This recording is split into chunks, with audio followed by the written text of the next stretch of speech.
Kita yang sudah ditebus oleh darah Kristus dengan lunas dibayar, sepatutnya hidup ini memiliki mentalitas kerajaan surgawi yang penuh dengan kasih dan pengampunan. Sebab saat kita menerima Yesus sebagai Tuhan dan Raja, maka kita disebut sebagai orang yang merdeka dan hidup kita berubah untuk menjadi pribadi yang tidak mementingkan ego diri, yang tidak seringkali menyalahkan orang lain atas apa yang terjadi dalam hidup kita. Mari sambil berdiri kita menyanyikan lagu dari NKB 7 bait pertama dan kedua. Nyanyikanlah nyanyian baru.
Kebaktian ini berlangsung dengan satu pengakuan bahwa pertolongan kita adalah di dalam nama Allah Bapa, Putra, dan Roh Kudus.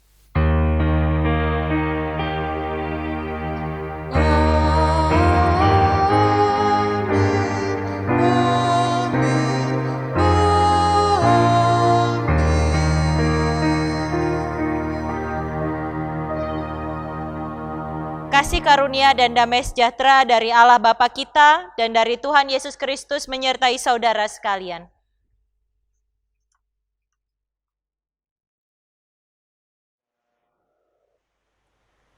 Pada minggu ini, umat merayakan kehidupan sehari-hari dalam tuntunan kasih Allah. Allah Sang Kasih mengasihi umat dan memberdayakan umat untuk dipakai menjadi utusan di tengah dunia dan memiliki mentalitas kerajaan surgawi yang mau hidup dalam damai sejahtera. Maka kita harus memiliki gaya hidup kerajaan Allah yang selalu penuh dengan kasih dan pengampunan, sehingga kita dapat menciptakan shalom, damai sejahtera di bumi ini.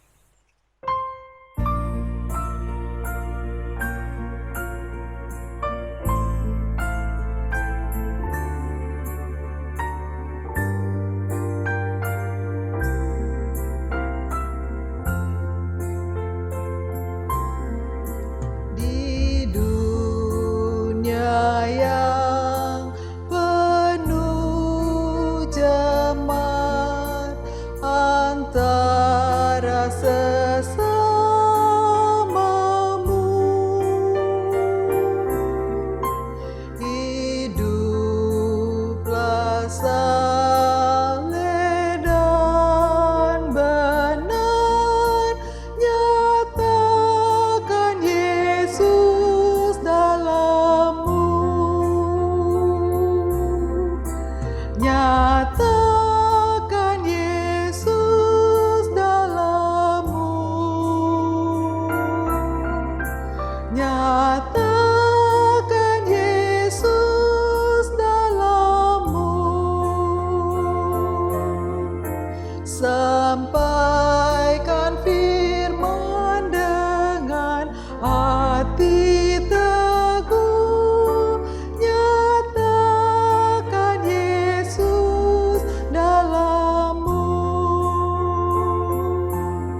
Marilah kita bersama mengakui dosa di hadapan Allah.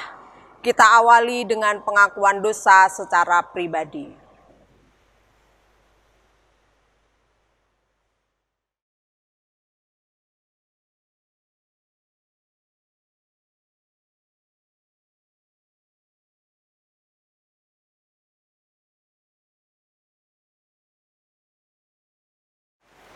Inilah pengakuan dosa kami secara pribadi. Ampunilah kami ya Tuhan. Kini sebagai jemaat-Mu, ampunilah kami yang tidak menggunakan hidup yang Tuhan berikan kepada kami untuk setia mengasihi Tuhan dan sesama. Kiranya kami pun berhenti untuk bersikap egois yang selalu menyalahkan orang lain atas apa yang terjadi dalam hidup kami. Ampunilah kami ya Tuhan. Di dalam nama Tuhan Yesus Kristus, Sang Putra yang hidup, kami berdoa. Amin. Marilah kita menyanyikan lagu dari Mazmur 25.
Dengarkanlah berita anugerah dari Tuhan. Saudara-saudara, janganlah kamu bersungut-sungut dan saling mempersalahkan, supaya kamu jangan dihukum. Namun, turutilah teladan penderitaan dan kesabaran para nabi yang telah berbicara demi nama Tuhan. Sesungguhnya kami menyebut mereka berbahagia, yaitu mereka yang telah bertekun. Kamu telah mendengar tentang ketekunan Ayub, dan kamu telah tahu apa yang pada akhirnya disediakan Tuhan baginya. Karena Tuhan Maha Penyayang dan penuh belas kasihan. Berita anugerah diambil dari Yakobus pasal 5 ayat 9 dan Yakobus pasal 5 ayat 10 sampai dengan ayat yang ke-11. Demikianlah berita anugerah dari Tuhan.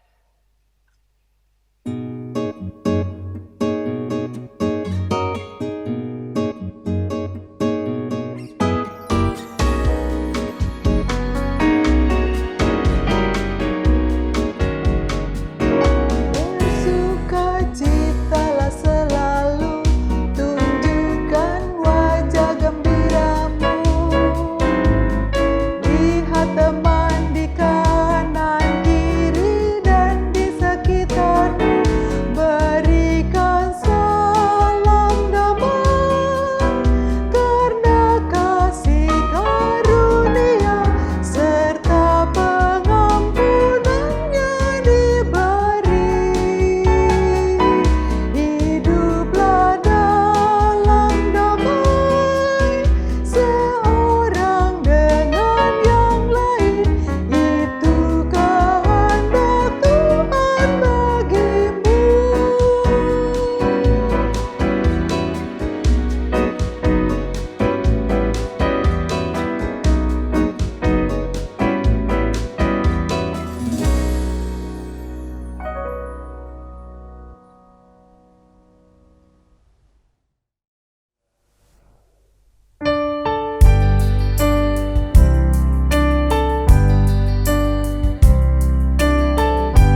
Bapak Ibu, kita sampai di dalam tahapan untuk mendengarkan firman Tuhan, pelayanan firman pada saat ini. Sebelumnya marilah kita bersatu hati, kita berdoa. Tuhan yang Maha Baik, kami hendak membaca dan merenungkan firman-Mu. Kiranya kami juga boleh Tuhan ingatkan, kehidupan ini bolehlah dipakai untuk menjadi pelaku firman Tuhan yang setia. Tolonglah kami ya Roh Kudus, agar kami bukan hanya sekadar mengingat, tetapi juga mengimani dan juga melakukan dengan setia Tuhan, sehingga setiap apapun yang kami katakan, kami pikirkan dan kerjakan, semuanya seturut dengan kehendak-Mu saja ya Bapa. Biarkan semua orang boleh mengenal nama-Mu melalui setiap apa yang kami lakukan, dan kehadiran kami boleh terus menjadi berkat. Dalam nama Tuhan Yesus Kristus kami berdoa. Amin. Pembacaan Injil Yesus Kristus menurut Injil Matius pasal yang ke-21 ayat 23 sampai dengan ayat yang ke-32. Injil Matius pasal yang ke-21 ayat 23 sampai dengan ayat yang ke-32. Lalu Yesus masuk ke bait Allah, dan ketika ia mengajar di situ, datanglah imam-imam kepala serta tua-tua bangsa Yahudi kepadanya dan bertanya, "Dengan kuasa manakah engkau melakukan hal-hal itu? Dan siapakah yang memberikan kuasa itu kepadamu?" Jawab Yesus kepada mereka, "Aku juga akan mengajukan satu pertanyaan kepadamu. Dan jikalau kamu memberi jawabnya kepadaku, aku akan mengatakan juga kepadamu dengan kuasa manakah aku melakukan hal-hal itu. Dari manakah baptisan Yohanes? Dari surga atau dari manusia?" Mereka memperbincangkannya di antara mereka dan berkata, "Jikalau kita katakan dari sorga, ia akan berkata kepada kita, 'Kalau begitu mengapakah kamu tidak percaya kepadanya?' Tetapi jikalau kita katakan dari manusia, kita takut kepada orang banyak, sebab semua orang menganggap Yohanes ini nabi." Lalu mereka menjawab Yesus, "Kami tidak tahu." Dan Yesus pun berkata kepada mereka, "Jika demikian, aku juga tidak mengatakan kepadamu dengan kuasa manakah aku melakukan hal-hal itu. Tetapi apakah pendapatmu tentang ini? Seorang mempunyai 2 anak laki-laki. Ia pergi kepada anak yang sulung dan berkata, 'Anakku, pergi dan bekerjalah hari ini dalam kebun anggur.' Jawab anak itu, 'Baik Bapa,' tetapi ia tidak pergi. Lalu orang itu pergi kepada anak yang kedua dan berkata demikian juga. Dan anak itu menjawab, 'Aku tidak mau.' Tetapi kemudian ia menyesal lalu pergi juga. Siapakah di antara kedua orang itu yang melakukan kehendak ayahnya?" Jawab mereka, "Yang terakhir." Kata Yesus kepada mereka, "Aku berkata kepadamu, sesungguhnya pemungut-pemungut cukai dan perempuan-perempuan sundal akan mendahului kamu masuk ke dalam kerajaan Allah. Sebab Yohanes datang untuk menunjukkan jalan kebenaran kepadamu, dan kamu tidak percaya kepadanya. Tetapi pemungut-pemungut cukai dan perempuan-perempuan sundal percaya kepadanya. Dan meskipun kamu melihatnya, tetapi kemudian kamu tidak menyesal dan kamu tidak juga percaya kepadanya." Demikianlah Injil Yesus Kristus. Berbahagialah orang yang mendengar firman Allah, menaruh dalam hatinya dan melakukannya. Haleluya.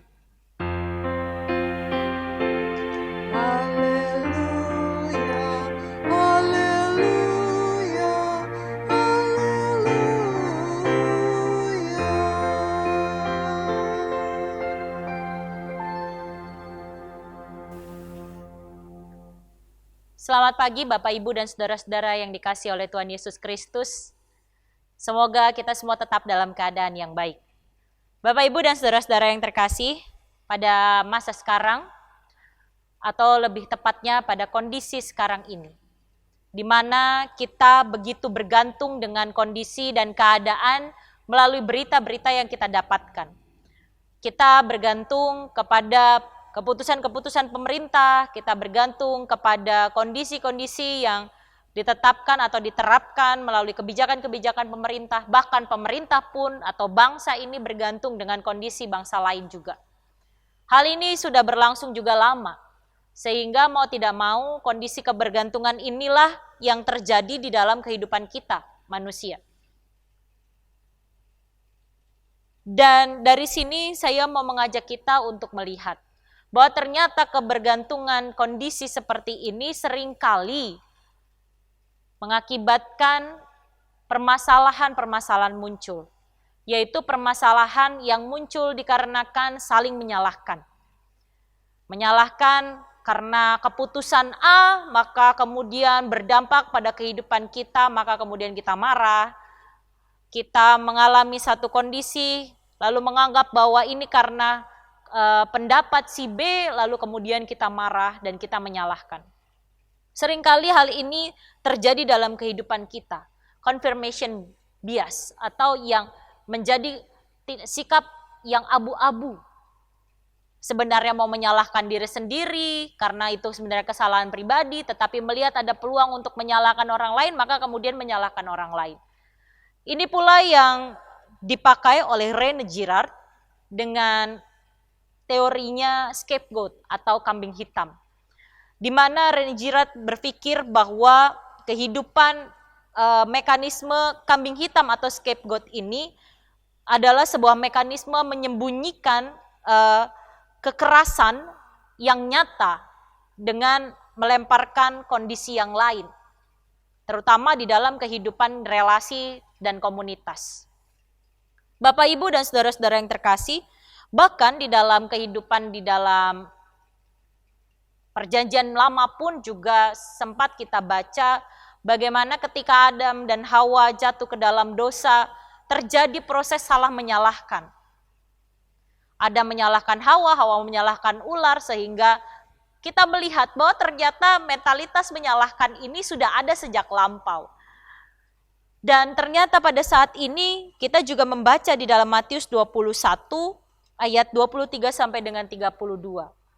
Terlihat bagaimana para imam kepala serta tua-tua bangsa Yahudi yang datang kepada Yesus memiliki pertanyaan yang bertujuan untuk menyalahkan Yesus. Membuat Yesus dianggap salah, membuat Yesus dianggap cela di hadapan orang banyak. Tetapi sesungguhnya ketika kita memperhatikan dengan cermat di dalam bacaan kita, tua-tua dan juga para imam-imam kepala ini sebenarnya pun ragu dengan jawaban-jawaban yang ditanyakan oleh Yesus. Seperti kita baca, Yesus akan menjawab kalau mereka lebih dahulu menjawab pertanyaan yang ia lemparkan.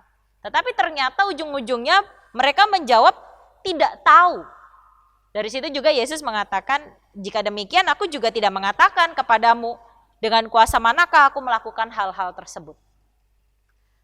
Bapak, Ibu, dan saudara-saudara yang terkasih, upaya untuk menjatuhkan orang lain dengan cara menyalahkan atau membuat mereka atau seseorang tampak bersalah merupakan sebuah tindakan yang tidak dibenarkan. Karena seakan-akan kita sedang bersikap munafik terhadap diri sendiri. Kita yang salah, kita yang sesungguhnya membuat kondisi itu menjadi tidak benar, tetapi kita berusaha agar tidak kelihatan salah, lalu kita memilih untuk orang lain yang dipersalahkan. Kita sedang menutup-nutupi kondisi yang seharusnya kita bisa dengan jujur mengatakan ini salah saya. Yang harusnya dengan jujur juga kita lihat, ini mendorong agar diri kita menjadi lebih baik, bukan menjadi lebih buruk. Dengan kita menjadikan orang lain sebagai kambing hitam atau lembaga lain menjadi kambing hitam, kita sedang berusaha menjadi orang yang lebih buruk daripada sebelumnya.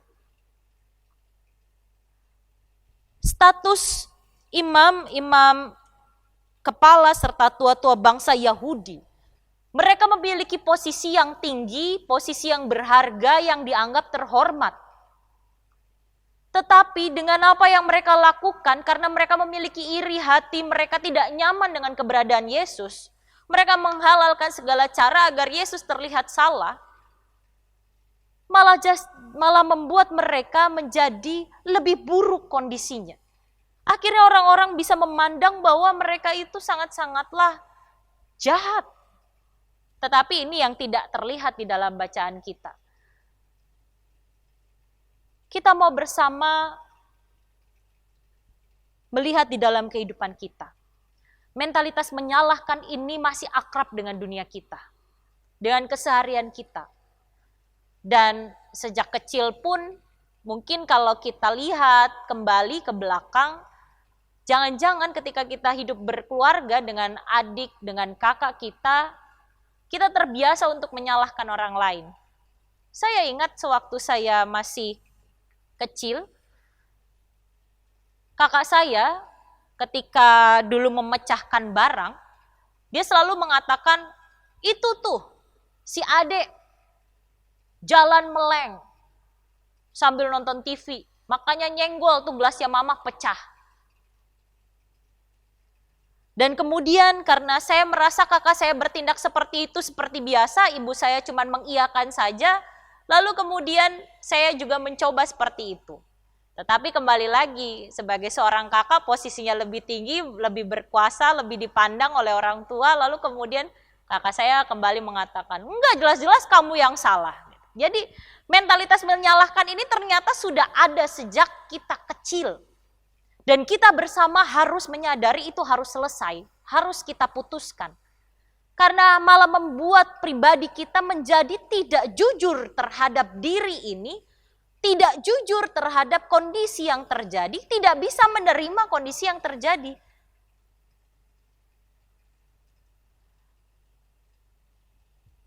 Kasus aktual pada zaman sekarang. 4.000 lebih kasus dalam satu hari yang muncul. Orang-orang terpapar virus COVID-19. Yang disalahkan siapa? Pemerintah. Karena pasti dianggapnya pemerintah pelin-pelan, mengambil kebijakan tidak tepat. Padahal kalau kita mau lihat, virus itu tersebar adalah karena kita dengan semudahnya beraktivitas di luar sana dengan tidak menjalankan protokol kesehatan. Tapi yang kita salahkan siapa? Pemerintah. Disinilah kita sedang mencoba menjadi pribadi yang munafik. Kita selalu mengatakan, ya saya tetap harus keluar rumah, saya harus bekerja. Saya harus melakukan ini itu. Padahal yang sebenarnya bisa ditahan untuk di rumah dahulu. Pemerintah dengan tegas mengatakan memberlakukan pembatasan sosial berskala besar. Sudah dilarang, tapi tetap saja pergi. Oh, saya harus tengok, ada tetangga saya yang sakit. Pergilah ke rumah tetangga. Padahal kita tidak tahu kondisinya kita membawa virus itu atau orang lain yang membawa virus itu lalu kemudian terjadi penyebaran lagi. Yang disalahkan siapa? Pemerintah. Bapak, Ibu, dan saudara-saudara yang terkasih dalam Tuhan Yesus Kristus. Kita harus mempertimbangkan dengan matang. Sebelum kita mengatakan orang lain salah, sebelum kita mengatakan sistem salah, keputusan-keputusan salah, proses kepemimpinan seseorang salah, kita harus melihat dahulu. Apakah benar diri kita tidak salah dalam bertindak, tidak salah dalam berpikir, tidak salah dalam memilih keadaan? Atau memang kita benar-benar berada di dalam sebuah kondisi yang salah diakibatkan keputusan atau pertimbangan-pertimbangan orang lain? Dari sini kita mau melihat bahwa baiklah kita mengoreksi diri sendiri. Kita bertobat. Kita mencoba menghentikan mentalitas menyalahkan dari diri kita dengan belajar untuk menyadari, ya, ini salah saya. Berdamai dengan diri sendiri, berdamai dengan keadaan. Kita melihat di dalam bacaan tentang perumpamaan tentang 2 orang anak, di mana digambarkan ada satu menjawab iya, tetapi kemudian dia tidak pergi ke ladang anggur milik ayahnya, si sulung. Dan anak yang kedua mengatakan tidak, tetapi dia menyesal, lalu pergi. Ada rasa bersalah dari si anak yang terakhir. Dia menyadari bahwa ayahnya sudah begitu baik membimbing dia dan mengizinkan dia untuk bekerja di kebun anggur, mengelolanya. Maka itu dia memutuskan dari kata tidak mau berubah melalui tindakannya untuk pergi dan mengelola kebun anggur itu. Dari sini kita mau belajar Mentalitas menyalahkan harus kita hilangkan. Dan kita ubah melalui tindakan-tindakan yang tepat dan berhikmat. Mendengarkan apa yang Allah perintahkan. Mendengarkan apa yang Allah perintahkan untuk tidak melakukan hal-hal yang tidak apa yang Allah perintahkan. Tindakan menyalahkan orang lain itu bukanlah tindakan yang tepat. Dan dari sini kita mau belajar juga. Relasi itu haruslah baik. Relasi antar kita dengan Allah, relasi antar kita dengan sesama. Haruslah terus terjalin komunikasi. Agar kita paham tentang situasi dan kondisi. Agar kita mengerti dan tidak saling menyalahkan. Marilah bersama kita mengubah kehidupan kita. Yang tadinya sering menunjuk orang lain yang salah. Kita mengingat bahwa masih ada 4 jari yang tertuju kepada diri kita. 1 yang tertuju, 4 lainnya yang menuju kepada diri kita. 1 yang tertuju kepada orang lain dan 4 jari lainnya tertuju kepada kita. Bebannya lebih banyak adalah kepada diri kita. Kita diminta untuk lebih dahulu mengoreksi diri kita sebelum kita menunjukkan orang lain yang salah. Lebih banyak dahulu perhatikan diri kita sebelum kita mengatakan orang lain yang salah. Sebelum kita menyampaikan kepada orang-orang bahwa orang lain yang salah. Dari sinilah kita berusaha agar memiliki kehidupan yang bahagia berelasi dengan Allah dan juga dengan sesama. Siapapun kita, marilah kita patahkan mentalitas menyalahkan ini. Kita ajarkan kepada anak-anak untuk berani mengakui kesalahan. Kita ajarkan kepada anak-anak untuk berani mengakui keadaan. Ketika tidak bisa, ya katakan tidak bisa. Jangan paksakan supaya bisa. Kalau memang ternyata itu tidak bisa. Kalau memang bisa, katakan bisa dan bimbing supaya dapat terwujud. Kita adalah pribadi yang dikasihi Allah. Maka lakukanlah semua yang Allah perintahkan dengan penuh kasih, dengan penuh rasa hormat, dengan penuh kesadaran diri, agar kehidupan kita sungguh dapat menjadi berkat, agar kehidupan kita bersama dengan keluarga sungguh benar-benar dapat menjadi terang dimanapun kita ditempatkan. Bahkan ketika ada kondisi yang terjadi dan akibat kesalahan kita, kita pun akan dengan berani mengatakan bahwa itu adalah salah kita. Dan kita berusaha untuk memperbaikinya. Mari bersama-sama kita mengingat bahwa kita adalah pribadi yang terpanggil untuk terus dapat menunjukkan kebaikan-kebaikan Allah dan kejujuran dimanapun kita berada. Tuhan memberkati. Amin.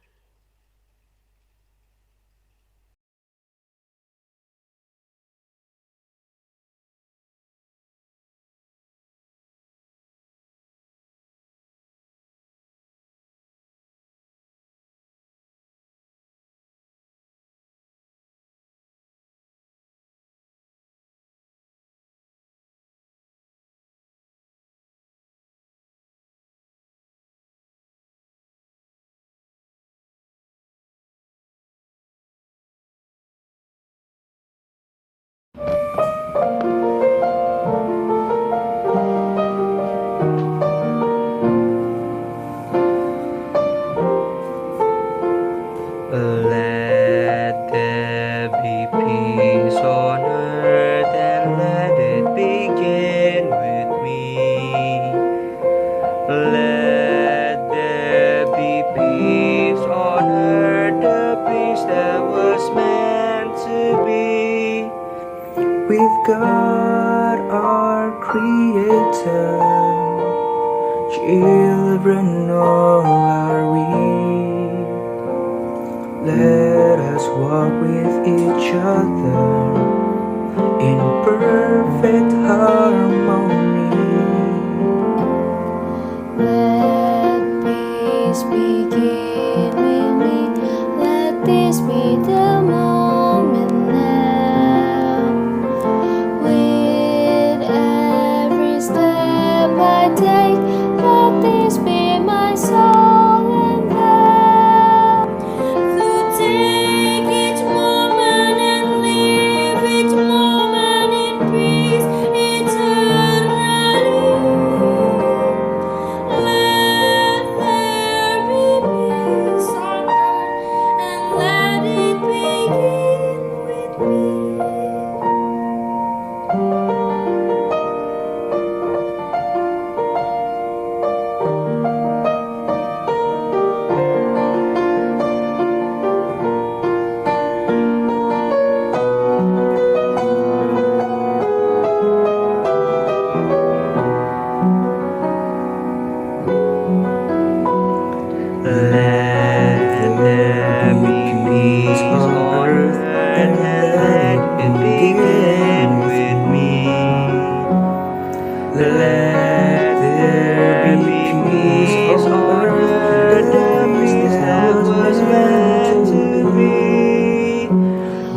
live with me, let this be the moment now.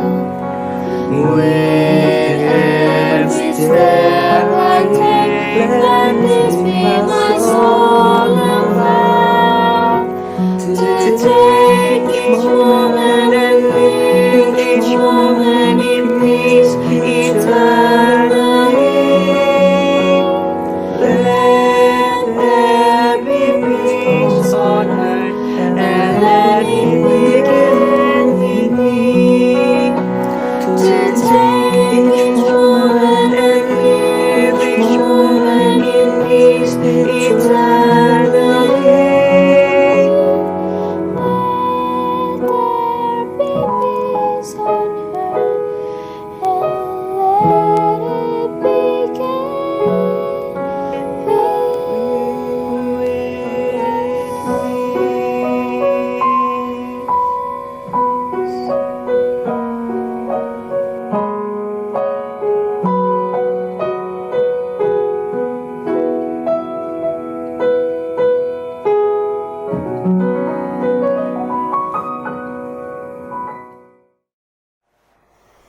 Bersama dengan umat Allah di seluruh dunia, marilah kita mengucapkan pengakuan iman dengan mengucapkan pengakuan iman rasuli.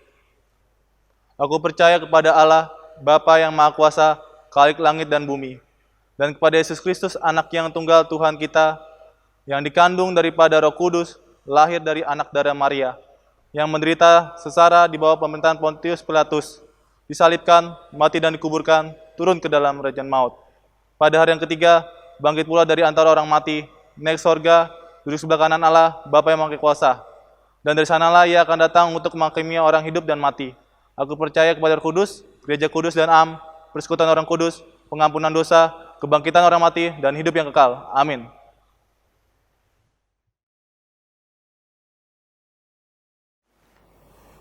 Formulir persiapan perjamuan kudus.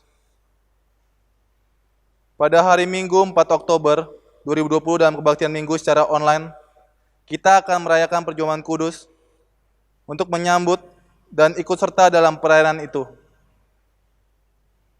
Marilah kita mempersiapkan diri secara bersama-sama. Pada perjamuan malam terakhir, Kristus menghendaki kita merayakan perjamuan kudus untuk mengenangnya. Mengenang Kristus berarti mengalami kehadirannya seperti murid-muridnya dahulu.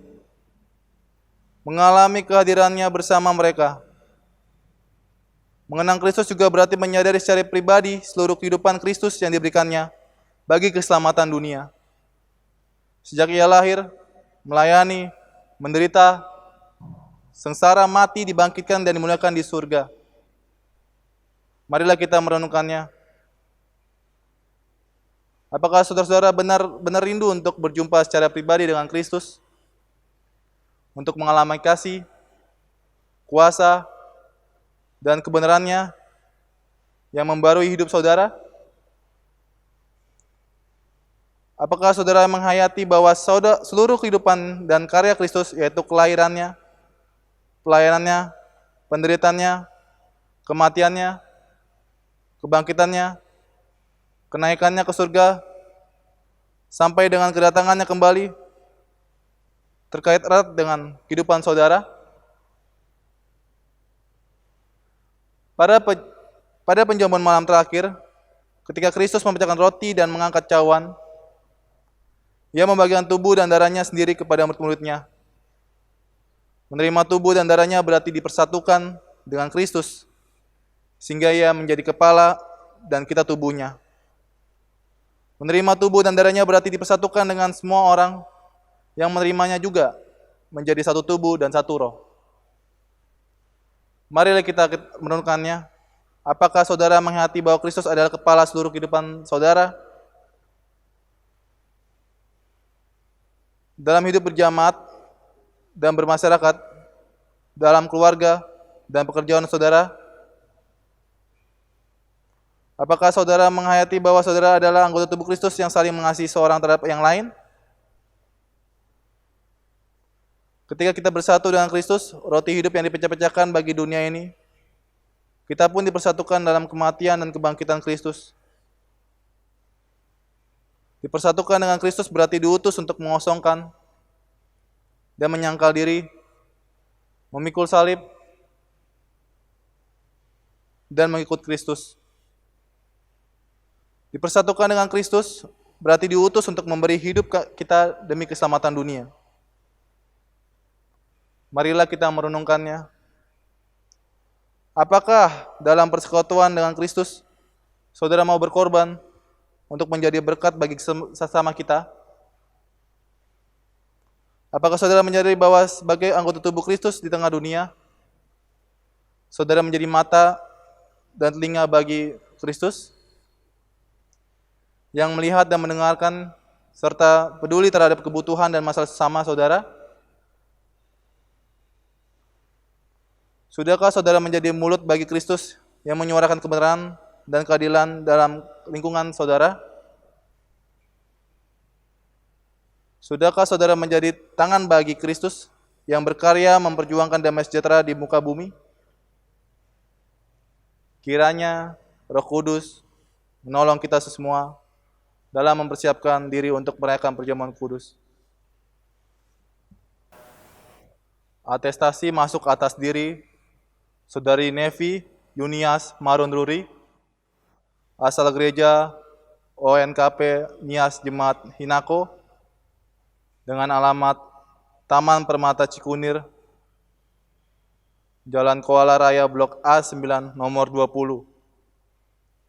Kami menyambut dengan sukacita kehadiran saudari. Kiranya kita dapat bersama-sama bertumbuh dan melayani Tuhan dalam jemaat ini.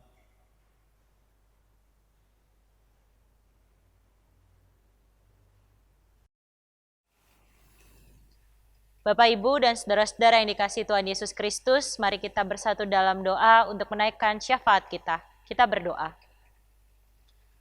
Tuhan Allah yang Maha Baik, pada saat ini kami hadir ke hadirat-Mu ya Bapa. Dengan kerendahan hati kami bersatu dan menaikkan syafaat kami. Di dalam syafaat ini kami boleh mengingat untuk setiap saudara-saudara kami, di mana mereka pada saat ini membutuhkan pertolongan-Mu ya Bapa. Di dalam sakitnya mereka, di dalam proses pemulihan dan penyembuhan mereka.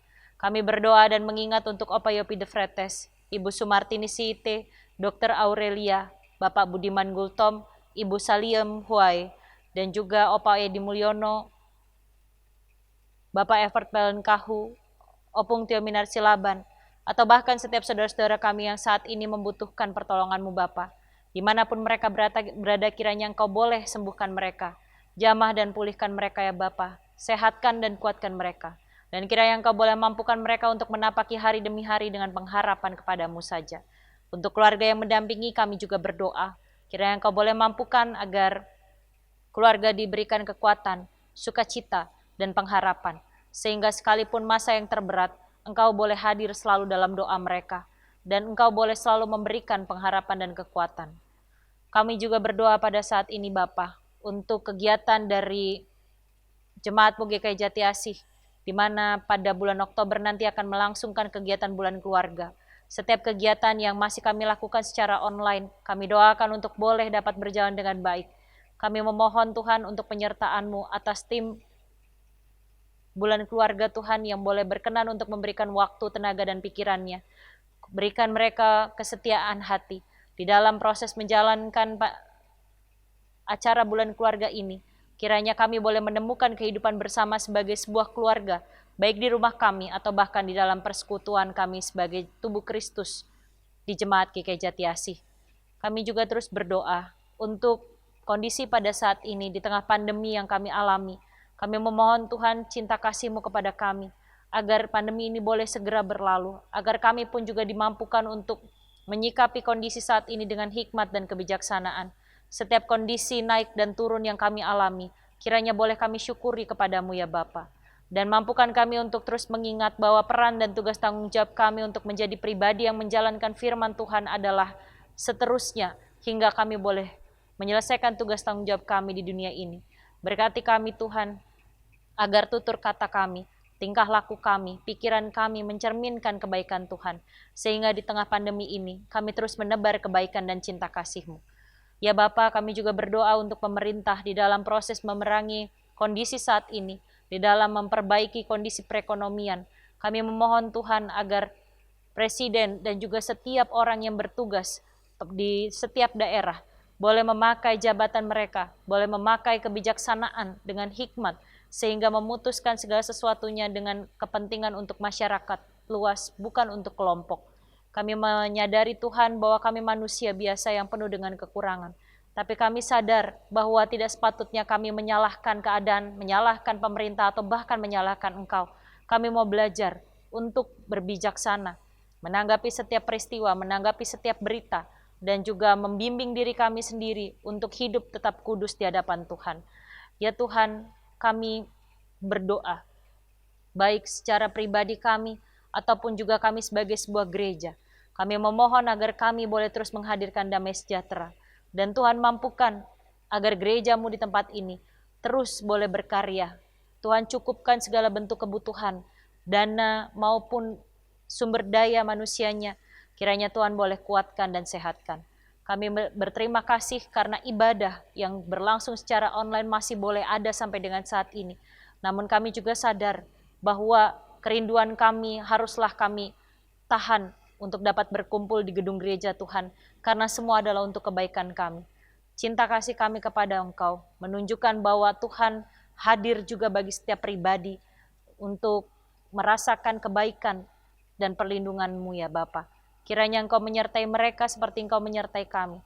Dan inilah doa kami yang jauh daripada sempurna, yang akan kami akhiri dengan menaikkan doa yang telah Tuhan Yesus ajarkan kepada kami. Bapa kami yang ada di surga, dikuduskanlah nama-Mu, datanglah kerajaan-Mu, jadilah kehendak-Mu di bumi seperti di surga. Berilah kami pada hari ini makanan kami yang secukupnya, dan ampunilah kami akan kesalahan kami, seperti kami juga mengampuni orang yang bersalah kepada kami. Dan janganlah membawa kami ke dalam pencobaan, tapi lepaskanlah kami daripada yang jahat, karena Engkau-lah yang punya kerajaan, dan kuasa, dan kemuliaan sampai selama-lamanya. Amin. Marilah kita memberikan persembahan syukur dengan didasari Amsal 3 ayat 9-10.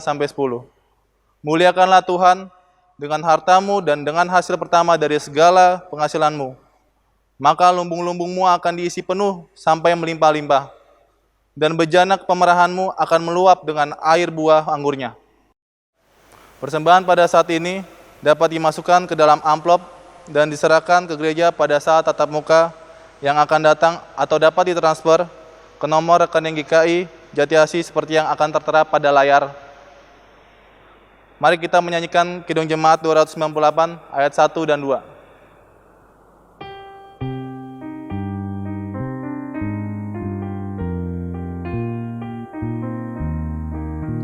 Selama bumi didiami, berbunga terus berbuah baik. Engkau ya Allah Bapa kami sembah syukur padamu naik.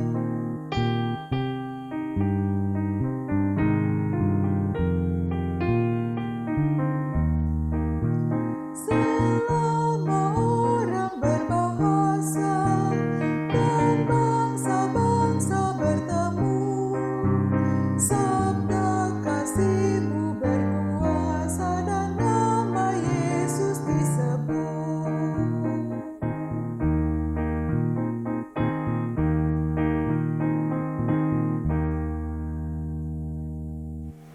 Mari kita satu dalam doa. Yalah Bapa kami dalam kerajaan surga, terima kasih Tuhan pada hari ini Tuhan, kami bisa beribadah Tuhan. Walaupun kami beribadah di tempat kami masing-masing Tuhan, tapi kami percaya Tuhan, 2-3 orang berkumpul Tuhan, Engkau ada hadir di tempat kami ibadah Tuhan. Yalah Bapa yang baik, kami sudah memberikan persembahan syukur kami Tuhan. Kiranya Tuhan Kau berkati Tuhan, besar kecilnya persembahan kami, dan kiranya persembahan ini dapat berguna untuk pelayanan pekerjaan Tuhan di tempat ini, sehingga nama-Mu dipuji dan dimuliakan. Terima kasih ya Tuhan, inilah doa kami. Di dalam nama Tuhan Yesus Kristus, kami berdoa dan mengucap syukur. Haleluya, amin.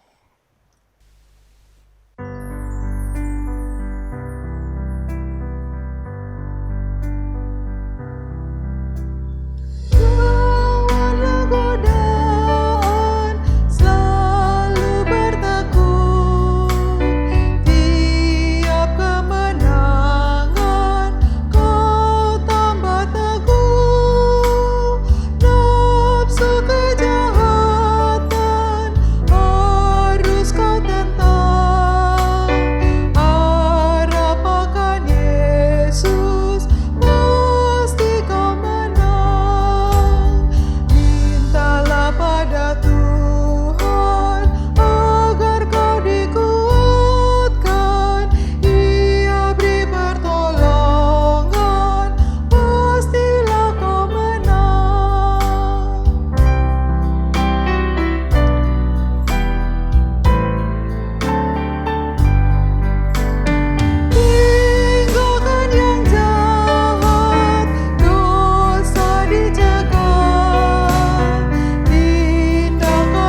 Bapak, Ibu, dan saudara-saudara yang dikasihi oleh Tuhan Yesus Kristus, arahkanlah hatimu kepada Tuhan.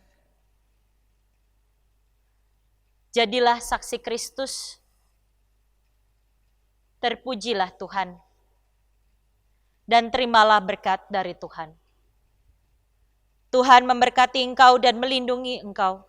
Tuhan menyinari engkau dengan wajah-Nya dan memberi engkau kasih karunia. Tuhan menghadapkan wajah-Nya kepadamu dan memberi engkau damai sejahtera. Amin.